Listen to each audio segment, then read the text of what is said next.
A light magnitude 2.8 earthquake hit 1.5 kilometers, 0.9 miles, away from Palin, Departamento de Escuintla, Guatemala, in the evening of Tuesday, July 8, 2025 at 9:32 p.m. local time, GMT-6.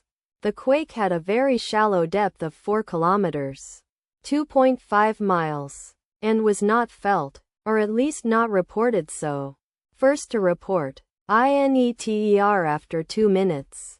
The earthquake occurred 17 minutes after a magnitude 2.8 earthquake had hit on Tuesday, July 8, 2025, at 9:15 p.m. GMT-6 local time, in 5.7 kilometers, 3.5 miles, distance to the north. Data source from Volcano Discovery. Did you feel it?